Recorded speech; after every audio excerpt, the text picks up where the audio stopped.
ሰላም ሰላም እንዴት ናችሁ? አስቻለው ነኝ የአያት ሪል ስቴት የሽያጭ ሰራተኛ እንዲሁም ደግሞ አማካሪ ነኝ።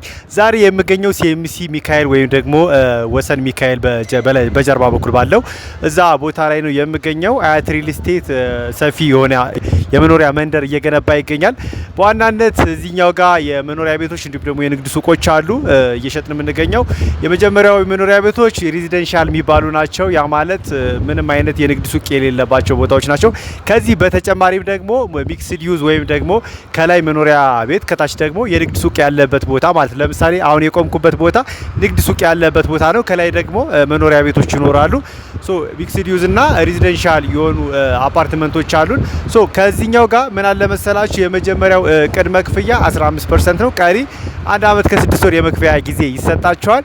አሁን ያለበት የግንባታ ደረጃ ሳይቱን የማጽዳትን እንደገና ደግሞ በተጨማሪም ለስን ስራ በውጨኛው ሳይድ በውስጥ ለውስጥ ደግሞ የቻክ ስራ ላይ እንገኛለን። በዋናነት አያት ሪል ስቴት የገነባ የሚገኘው ጠቅላላ ነው። የንግድ ሱቅ የምትፈልጉ ደንበኞች ካላችሁ ከ27 ካሬ ጀምሮ አለ እስከ 169 ካሬ።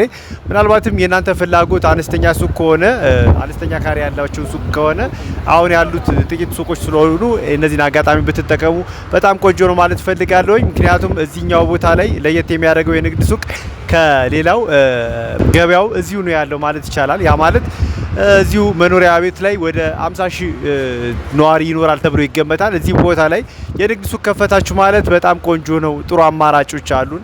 ስለዚህ እንደምትመለከቱት ይህ አሁን የንግድ ሱቅ ያለበት ቦታ ነው። ከጀርባ ደግሞ መኖሪያ ቤቶች ይኖራሉ። አሁን እዚህኛው ጋር ለየት የሚያደርገው ገበያውን እዚሁ ነው የምታገኙት። በተለይ ደግሞ የንግድ ሱቅ ወይም ነጋዴዎች ከፈለጋችሁ ማከራየት ትችላላችሁ። በጣም ቆንጆ ቦታ ነው።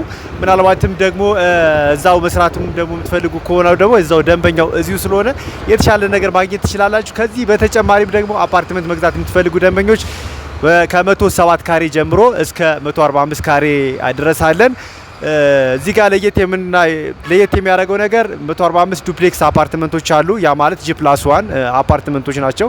በአፓርትመንት ውስጥ ሆኖ ግን G+1 የሆነ አፓርትመንት አለን። ከዚህ በተጨማሪም ደግሞ ፍላት አፓርትመንቶች አሉ 107፣ 110፣ 115 እንዲሁም 120 ካሬ አማራጮች አሉን። አብዛኞቹ ተጨማሪ የሰራተኛ ክፍል መኖራቸውና በልዩ ዲዛይን መሰራታቸው የተሻለ ያደርጋቸዋል። ሌላው ደግሞ እዚሁ ጋር የተሻለ የሚያስብላቸው ነገሮች ለምሳሌ ባንኮች፣ ኢንሹራንሶች መኖራቸው እንዲሁም ደግሞ ሱፐርማርኬቶች መኖራቸው ምናልባትም ህይወትን ቀለል የሚያደርጉ ነገሮች አሉ ማለት እንችላለን። ከዚህ በተጨማሪም ደግሞ አብላጫ የምትከፍሉ ደንበኞች ካላችሁ እስከ 25% የሚደርሱ ቅናሾች አሉን። ምክንያቱም ለምሳሌ 100% የሚከፍል ደንበኛ 25% ቅናሽ ይደረግለታል። ከዛ በተጨማሪም ደግሞ ቅድመ ክፍያውን ለምትከፍሉ ደንበኞች ደግሞ እስከ 5% የሚደርስ ቅናሾች አሉን። ቅድመ ክፍያችን 15 ነው። የተሻለና ወይም ደግሞ ጠቅለል ያለ መረጃዎች ማግኘት የምትፈልጉ ደንበኞች ካላችሁ ስክሪን ላይ በማስቀምጥላችሁ ስልክ መሰረት ሙሉ መረጃውን ማግኘት ትችላላችሁ። በዋትስአፕ፣ በቴሌግራም እንዲሁም ደግሞ በቫይበር ማግኘት ትችላላችሁ። አብራችሁኝ ስለቆያችሁ በጣም አመሰግናለሁ። መልካም ጊዜ